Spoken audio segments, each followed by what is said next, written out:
Good morning, folks. Already the Flints have said hi, Tim, before I've even started. Good morning and welcome back to Adventurous Ukuleles. It's another Saturday morning. We're in England and we're still in sort of lockdown. We're not technically under lockdown. We're now in our tiered system, tiers version 2. And we're in tier 2. So still not allowed to see very many people, but life goes on more or less. Looking forward to some sort of break over Christmas, and who knows what the new year will be like. We shall figure it out. But we're still making music. We're still playing our ukuleles and other instruments as well. And so great to have you here. Let me know in the chat how you are and who you are and what you're doing and where you're from, and also any issues you have with the stream. If I've forgotten to turn the mic on, or my video just isn't working, or I need a shave, which is true. And if you're feeling particularly Christmassy, because it is only a few weeks to go to Christmas, and we've started our Christmas songs edition. Last week we did I Believe in Father Christmas, fantastic Christmas song from Greg Lake. This week, slightly less profound, but still a good Christmas song to play through. Rockin' Around the Christmas Tree is what we're having a look at today. It works really well on the ukulele, and it's really quite straightforward. So I've actually put this in the beginner playlist as well. It's challenging for beginners, but really not impossible. The only chords we really need to play this are C, A minor,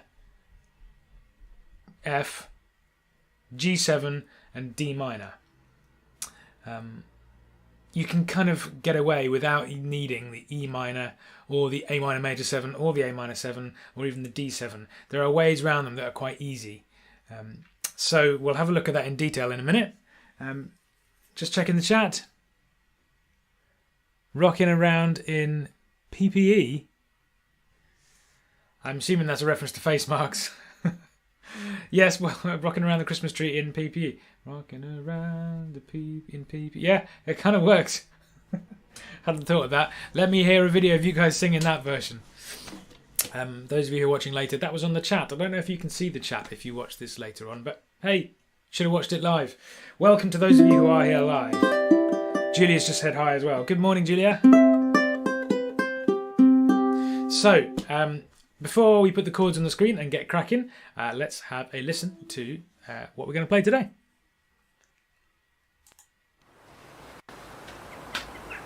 Ready? Born ready. Oh, 1, 2, 3, 4.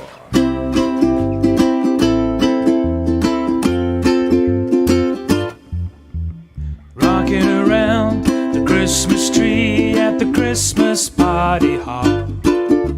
Mistletoe hung where you can see. Every couple tries to stop.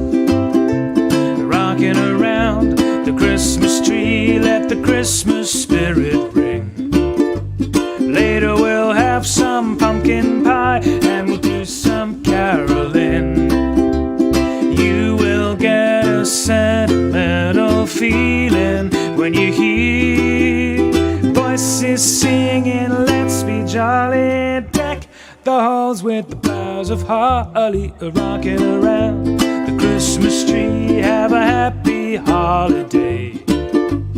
Everyone dancing merrily in the new old-fashioned way.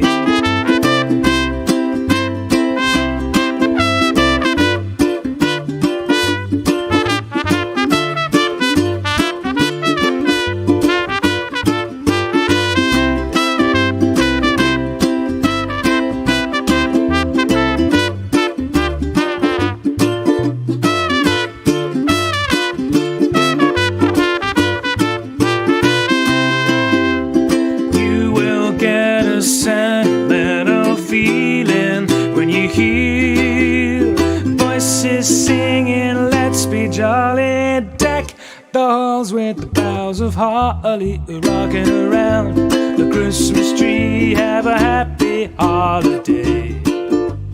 Everyone dancing merrily in the new old-fashioned way.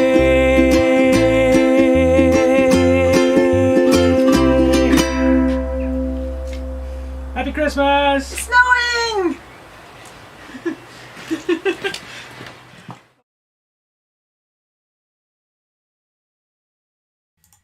Nearly forgot to turn the mic on. Managed to do it. Welcome back. Hope that went okay. I had a lot of fun recording that, as usual. Just as I was finishing recording, the snow started to fall, and so I persuaded Sophia outside, and we did a little lip sync video for you there. It was a bit of a laugh, and as you can probably tell, we have got a little baby on its way to join our family after Christmas, sometime in the spring. So hence Sophia's looking slightly rounder than normal. Some of you have commented that in your emails. Yes, you are correct. Right, let's have a look at the chords for this song. We'll put the chords on the screen. But if that's quite small, and it's a reasonable size this morning, but if it is too small for your screen and you watch it on a phone or something, then of course you can download that PDF. The link is in the description down below. So do check that out. And we have a few house rules. Our ukuleles must be in tune. Here is our G, and our C, and our E, and our A. Make sure your strings match those on mine. If they don't, pause the video, sort it out. The other house rule is hats are permitted indoors for the only time. I'm not normally meant to wear hats indoors, but who's checking? The other option, of course, this morning is to wear a Christmas hat. And I don't usually willingly subscribe to all Christmas tat malarkey, but what the heck? I'm on national YouTube, so go with the flow. Okay, so we've got our ukuleles in tune, we've got hats on if we wish. You could be playing guitar, you could be playing bass, you could be playing shaker, you could be just singing. However you're joining in, glad to have you here. Let's have a look at the chords we need to play this song. We are going to need, as almost always, a C major chord. Should be no problem. Third finger, third fret, string nearest the floor. We are also going to need a G7. This is just like a normal G, but it's upside down. So I'm doing open, second fret, first fret, second fret, working from my head down to the floor. That's probably the most complicated chord that the simple chords use. That and the E minor are the most tricky, but we can swap out the E minor for something a little bit easier. So G7. We're also going to need a D minor. This is very like an F chord for those of you who know an F, but we're adding in our ring finger in between to the second fret. So that gives me second fret, first fret, and then open. Those three chords, C, G7 and D minor, will get you through the verse. And then for the chorus you will need an F, which we've already mentioned. Second fret, open, first fret, open. You are going to need an E minor. Open, fourth fret, third fret, second fret. But if an E minor is too tricky, you can use an E minor 7, which sounds very similar and works in this case, which is just like a G, but with the ring finger missing. So open, second fret, open, second fret. That one's not on the chord chart because I think when I wrote this I was expecting it to be more of an adventurous ukulele live stream, but it's really not that hard. So if you can put an E minor 7 in there instead of the E minor, then you can play this without any advanced chords at all. We're also going to need an A minor, nice and easy. Second fret, open, open, open. We can skip out the A minor major 7, more on that later, and the A minor 7, although that's easy. No fingers required at all. And then there's a D7 required in the chorus. That's how I would normally play a D7, but it's also possible to play a D7 like this. Second fret, open, second fret, open. Just like an E minor 7, but over by one string towards your head. And that is all the chords that you're going to need to get you through this song. There are a couple of extra ones we're going to add in as we go, but that's the basic idea. So, how to get this? Am I doing beginners or am I doing adventurous? So let's say for the beginners, Every time I talk about an extension of a chord, like a seventh or a sixth or a minor major 7, you can, well, rather a major 7, you can safely ignore those if you're not familiar with them or you're not fancying an adventurous challenge this morning. You can ignore the numbers, is what I'm trying to say. You can't ignore whether a chord is major or minor. You must pay attention to that. But you can ignore if it says C and then a C6, you can ignore the 6 and keep playing a C. Same for when it says G7. If you're not sure about G7 but you know a G, just play a G. When we've got A minor major 7, you can ignore the major 7. That's an exception to our major minor rule because the major there is talking about the 7th and not the chord. It's an A minor chord with a major 7th. More on that later. So whenever I'm talking about these extended chords, simplify them back to the main home chord, which would be either a major or a minor chord. And now I'm going to talk about the extended chords. Let's get the intro out of the way first. This is nice and easy for everyone. We've got a C first, then an A minor. I suggest playing with your second finger because the next chord is an F. You can just add your first finger in. And then a G7 to finish. So that sounds like this. So 1, 2, 3, 4, C, A minor, F, G7.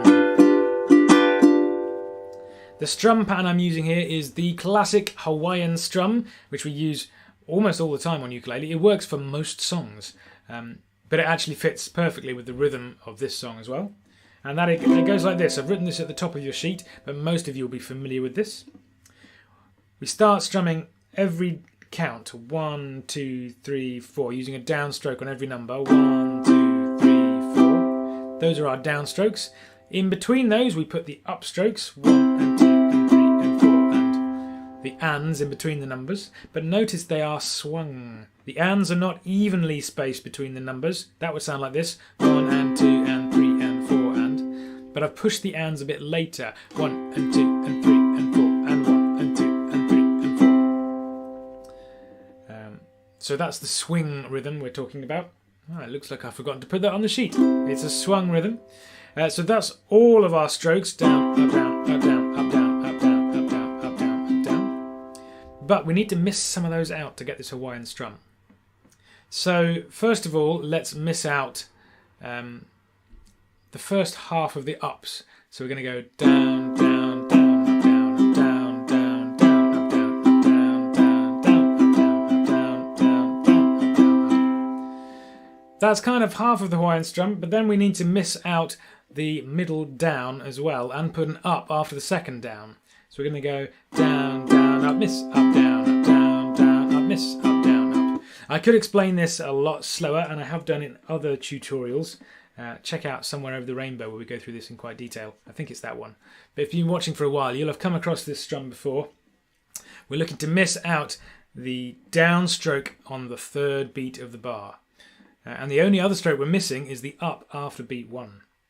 So we're doing down, up, down, up, down, up, down, up, down, up, down, up, miss, up, down, up, down, down, up, miss, up, down, up. It's really important that we do that miss with a downstroke, but not hitting the strings, so that we're in the right place for the upstroke afterwards.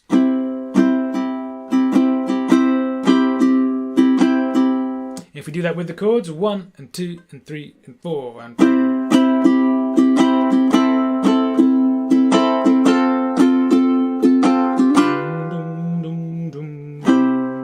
we can put a break in at the end of that, after we've strummed that G7.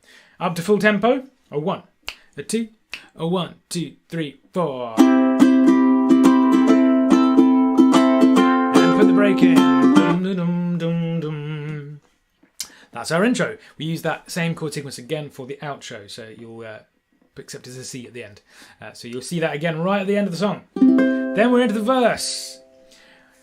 So, basic chords first. We've got 2 bars of C, 2 bars of G7. 1, 2, 3, 4. 1, 2, 3, 4. 1, 2, and then G7. 1, 2, 3, 4, 1. I'm doing less of the Hawaiian strum now and more of just a straight downs almost all the time. You'll see why when we put the extended chords in. Once more, the first line. 2, 3, 4, C. There's the Hawaiian strum again. G7. The next line uses a D minor, then a G7, then a C. 2 bars of D minor. G7, then C. Same again, C. G7, D minor, G7, C. So every chord is 2 bars long, except for the end of the second and the fourth line where they're only 1 bar long. The G7 and the C there, just 1 bar. Now, that sounds alright. If we put the words in, rocking around the Christmas tree at the Christmas party hop. Sounds okay? Everyone hung where you can see, every couple tries to stop. But there's something missing in my mind. We're missing this blues shuffle feel. They call this rocking around the Christmas tree. It's not really rock, if I'm honest. It's not even rock and roll. It's a bit of country almost. But it's slightly bluesy as well.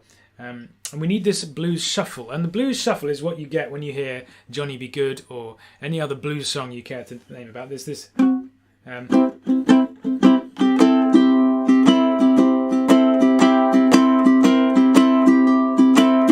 I'm playing a C chord almost all the way through that kind of feel, but I'm adding in some notes to give this a little bit of tension, a little bit of relaxation, a little bit of tension, a little bit more tension, and then resolution again. This is called a blues shuffle, and it usually involves adding the 6th note of the chord. When I'm playing a C, I can add the 6th note, so C, D, E, F, G, A. I need to add an A to the C chord. There's one. This actually turns it into an A minor chord because we haven't got a G in there anymore. But I'm choosing to call it a C6 for now. That's the idea behind it. And just dropping that in every now and again gives us that kind of bluesy feel. And this song uses a very similar feel. We've got this. But this time we don't use it every other beat. We're going to use. First 2 beats is going to be a straight C, then the next 2 beats is going to be a C6, or technically an A minor in this case. So we get this, rocking around the Christmas tree. That adds a lot more movement to otherwise 2 bars boring of the same chord. So it's not that hard to put in, even if you're a beginner, maybe have a go.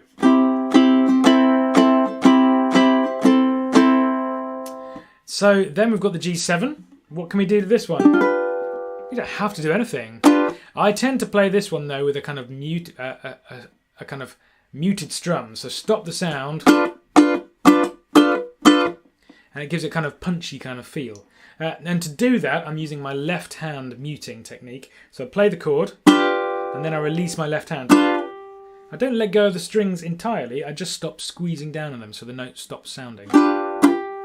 But there's an annoying note ringing on. I'm muting those 3, but I can't mute that G. So what I tend to do when playing this, if I want that muted effect, is bring my thumb round.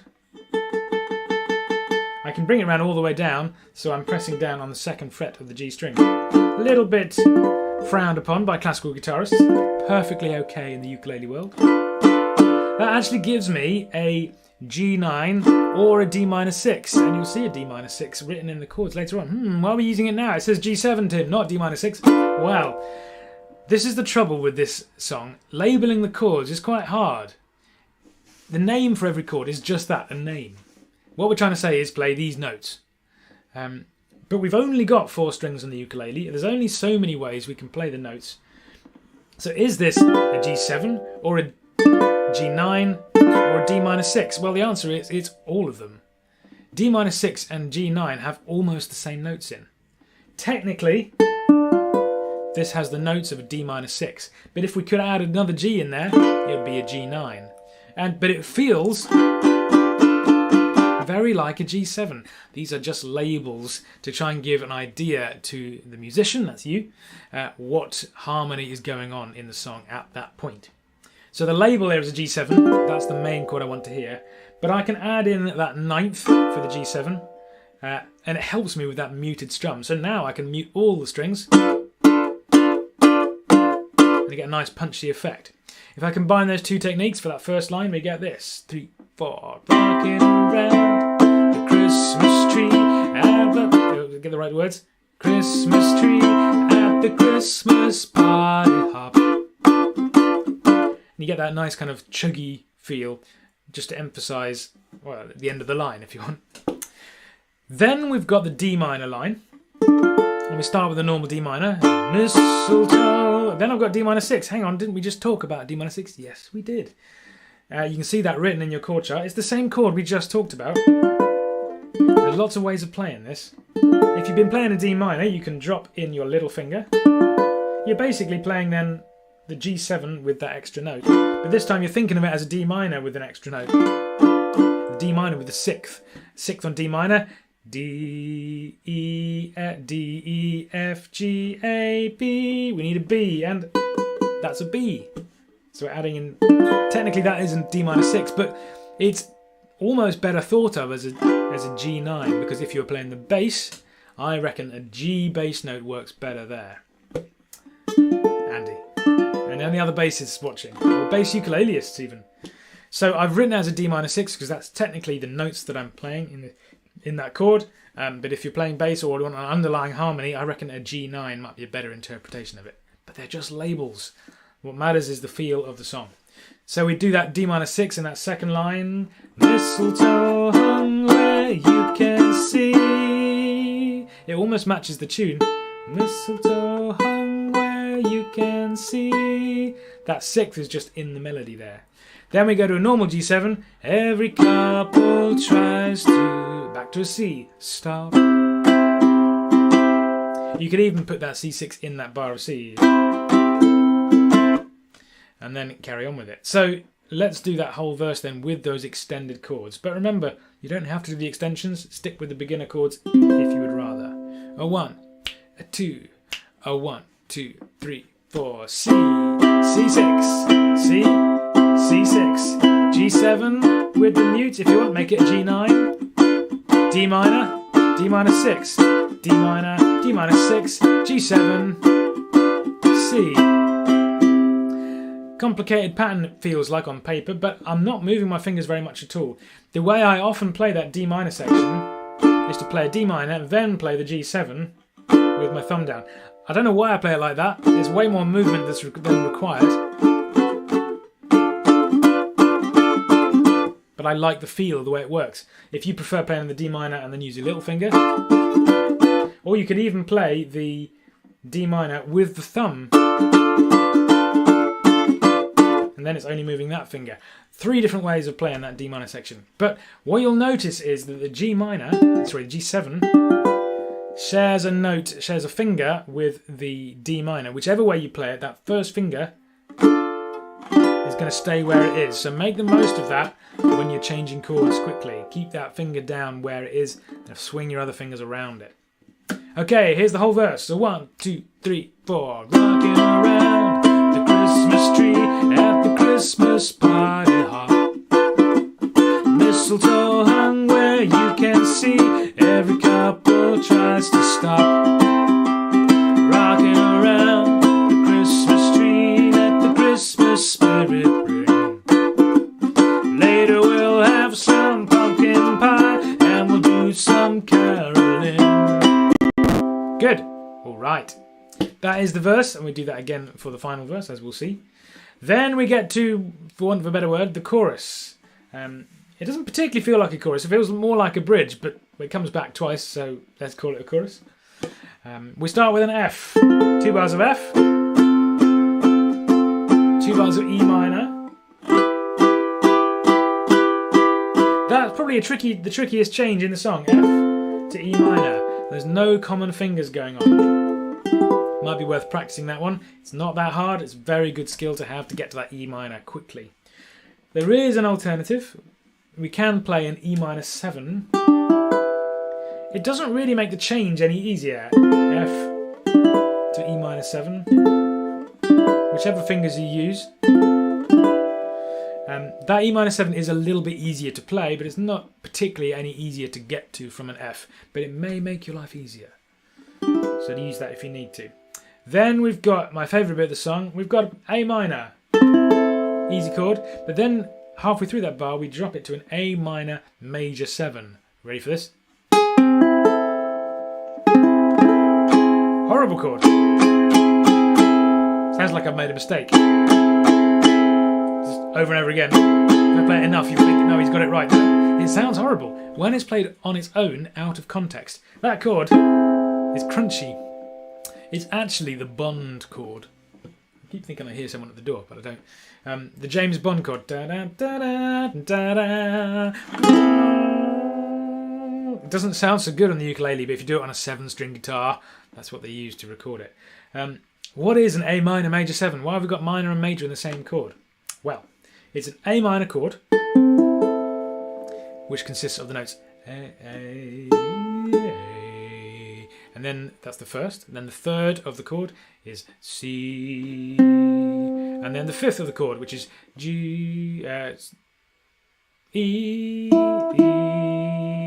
A, C, E, and then you can put another A at the top. When we have extended chords, the number talks about which number in the chord do we add. We almost always use 1, 3 and 5 when we play a chord. If it's a major chord, it's 1 major third and a fifth. And if it's a minor chord, it's the first, the minor third and the fifth. That's the only difference between a major and a minor chord. But we always use 1, 3 and 5 when we talk about triads or chords. So when you see a number after a chord, it means, okay, we're adding another note as well as 1, 3 and 5. And when you see a 7 after a chord, it means we're adding a minor 7th, which is confusing because usually that minor 7th isn't in the scale that we're talking about. But that's the way it works. It's the more common kind of 7 is the minor 7th. And if we count up the notes in the A minor scale, A, B, C, D, E, F, G. So our 7th in a minor scale is a G. So an A minor 7 is an A minor with a G added, and that turns out to be all the open strings of a guitar, of a ukulele. So the next bar we're looking at will be this A minor 7 chord. But before that, we've got this A minor major 7. And what's going on here? Well, this time instead of adding the minor 7th, it's specific and saying, actually, no, don't add the minor 7th, add the major 7th. We've talked about the difference in major and minor chords before. A G major chord is only one note different from a G minor chord. That's got a major third, this one's got a minor third. So a minor interval and a major interval are only one note apart, one semitone, one fret on a ukulele. So a major 7 is one fret, one semitone higher than a minor 7. So if this is our A minor 7, we need to raise that 7th, which we said was a G, by one fret or one semitone. There's the G. Raise it up by 1. Turns it into a G sharp, or better known as an A flat.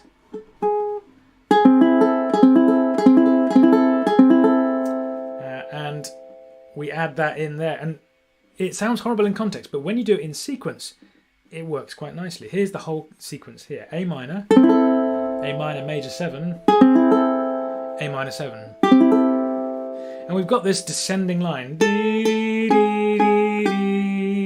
And it's amazing what you can get away with when it makes a good melody. So in this case, there's a melody, a counter melody going on.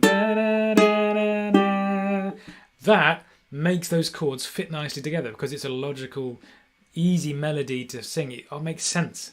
So play it a bit quicker and this is singing, let's be jolly.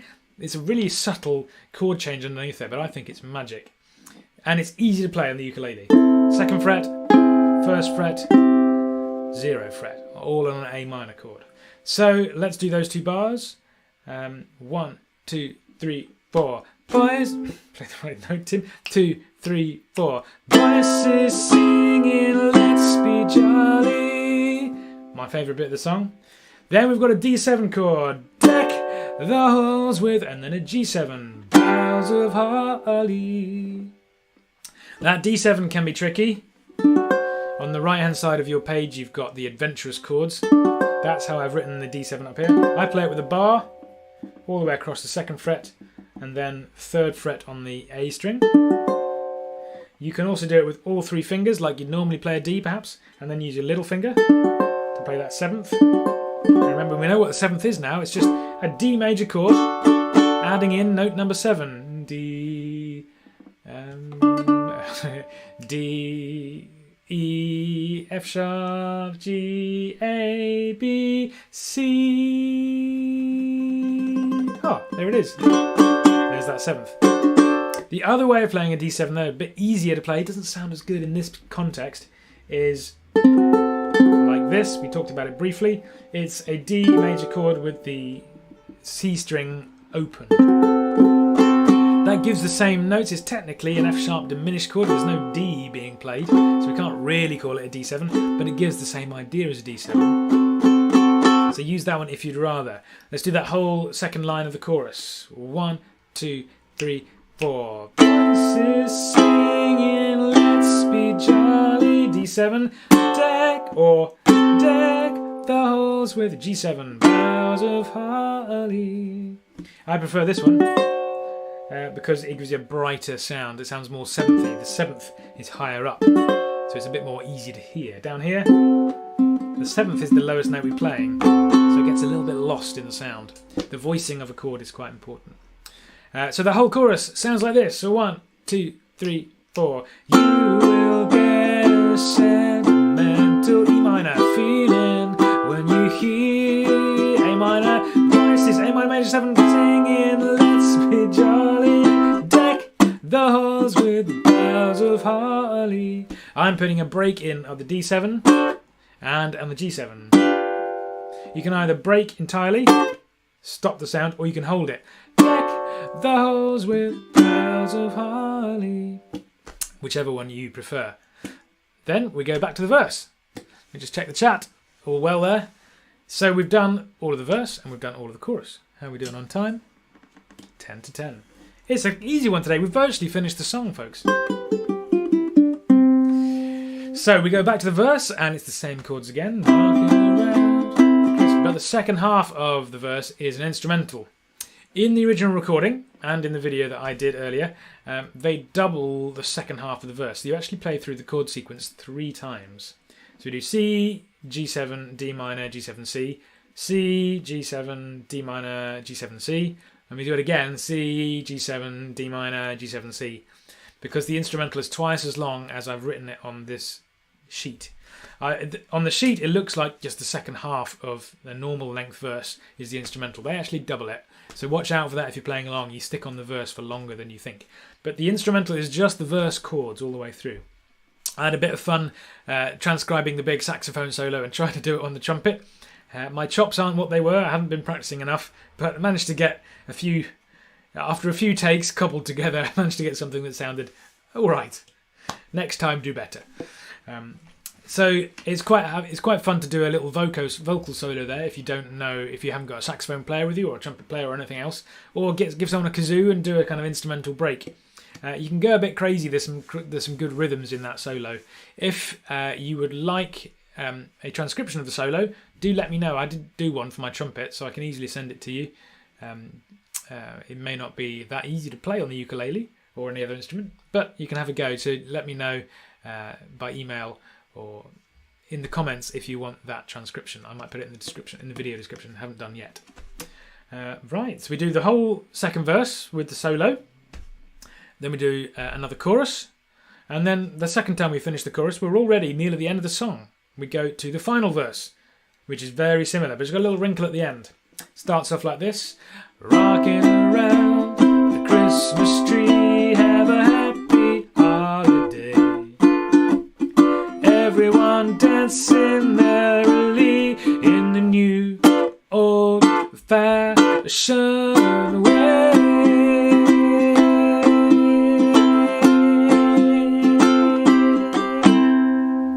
So the ending is slightly different. We get to everyone dancing merrily. It's the same up to that point, but then we play a G7 in the new, but we don't play a G7. We don't play on beat 1. Merrily in the new. Then we play on beat 2 in the 1, 2, and then on beat 4. 1, 2, 3, 4, 1, 2, 3, 4. So we do it in 2 bars. We're playing a G7, but we're only playing on beats 2 and 4. Essentially, you just alternate with the melody. So I say new, you play a G7. in the new old fashioned. And then you've got to come straight back in on beat 1. Way, and we're in our intro chords again. 1, 2, 3, A minor, F, and this time we finish on a C with a C6 at the end. So I'm doing 1 and 2 and. So I'm doing the C6 on the and after 2 just to finish off. Classic jazz ending, finishing on a 6th. So that whole final verse, a 1, a 2, a 1, 2, 3, 4, rocking around the Christmas tree, have a happy holiday. Everyone dancing merrily in the new old fashioned way.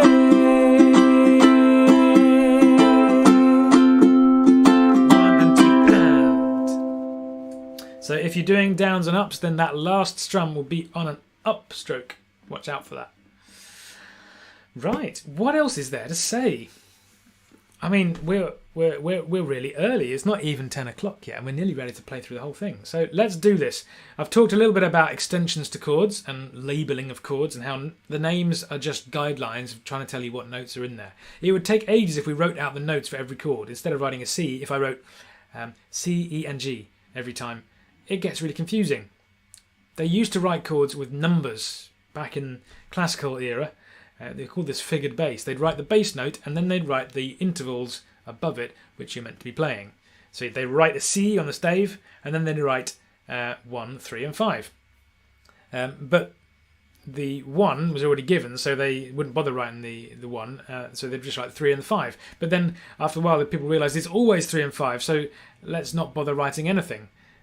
Unless the 1 isn't at the bottom, and so if you're playing an E at the bottom but it's still a C chord, then you'd have 3, 5 and 1 or some other arrangement of it. So they'd start writing the numbers of the intervals that you're playing, but then they'd skip out the common ones, so they'd skip out, and so that's essentially the same as we're doing. That's called figured bass, and it's quite difficult to read when you're not used to it, but it's essentially the same thing as we do when we write chord symbols. When I write a C, I don't mean the note C, I mean the chord C. That's C with a 1, a 3 and a 5, the first, the third and the fifth, the C triad. And so the extensions to those chord symbols just work in the same way as figured bass. Those are the intervals that we add on top. I haven't explained figured bass very well. I know there's some mistakes there, so classical musicians who are criticising me, do let me know in the comments what I got wrong. But I'm aware that wasn't a very clear explanation. We've talked about extensions, we've talked about Hawaiian strum, we've talked about having fun, wearing Christmas hats. Let's go and play the music together. Before I go and get Sophia and we'll have a play through, I think William might be joining us today. Thanks for watching, thanks for tuning in. If you're enjoying these videos, I'm really glad. That's my job. At least no one said it was my job, but when lockdown happened, we moved what used to be a local music centre course onto a live stream and invited the world to join in, and some of the world have joined in as well. So we're doing this because we had a group going and they wanted it to carry on, at least I wanted to carry on, but no one's paying me to do these except you guys. I can't sell you these songs, they're not my songs, and it is completely optional. But if you do like these videos and you want them to carry on, then consider supporting me. There's a link in the description for my Patreon account where you can do a monthly donation. That's how YouTubers often use it. It does take a big chunk of tax and percentage for Patreon, but it works fine. If you'd rather, there is just a PayPal link and you can send up either a one-off or a regular donation. Even a couple of quid a month is great. Those of you who are watching who do support me, thank you so much. Diolch yn fawr, as they say in Welsh, or tack mycket, as they say in Swedish. Merci in French. What can I say but thank you so much for supporting these videos. Everyone else who's watching who doesn't support me, those people made it possible for you to watch this video. Aren't you grateful? You should be. I am. Do check that out. We're also doing a video collaboration. If you would like to be part of that, then join the mailing list, which is also in the description. We're doing the final countdown. Everyone's going to record a part, send it in, and we'll produce a big video sometime around Christmas, or maybe afterwards, depending The current rate of videos is the videos are good, but I've only had 4 people send them in so far. So do get your skates on, guys. I know you've only had a week. Do sign up to the mailing list if you'd like to be part of that, or contact me in the comments if for some reason something's not working. Right, I'm going to go and find some company and we'll play through Rocking Around the Christmas Tree. Don't go anywhere.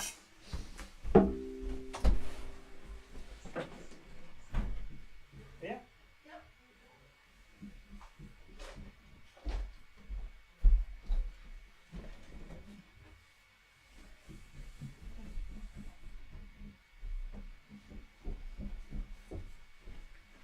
Okay, here comes the crew. Let's make some space for them.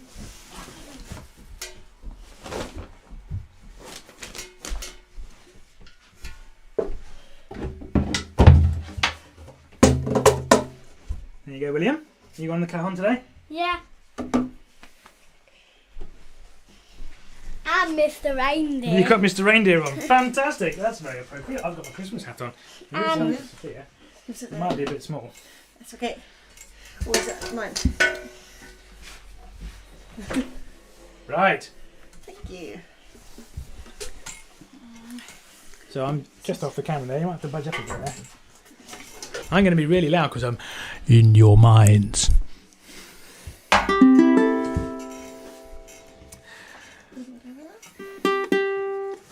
Right. Bit close there, aren't I? Hello.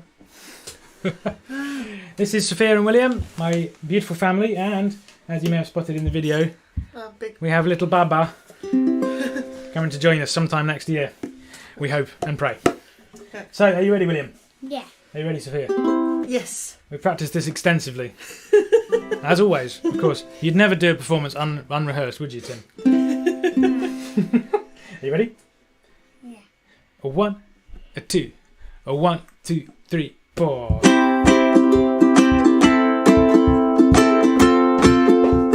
Bum bum bum bum, rocking around the Christmas tree at the Christmas party hop.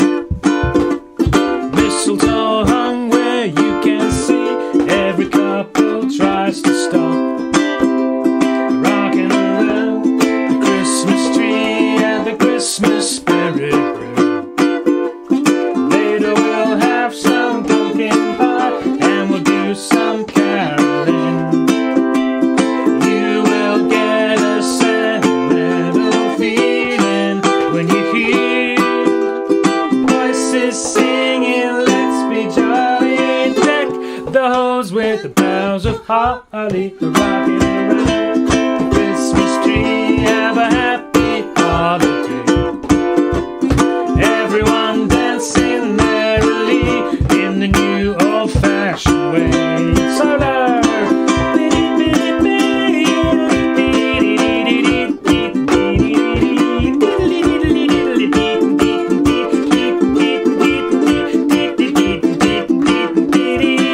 Chorus! You will get a sentimental feeling when you hear voices singing, let's be jolly, deck the halls with the boughs of holly, rocking around the Christmas tree, have a happy holiday. Everyone dancing merrily in the new old-fashioned way.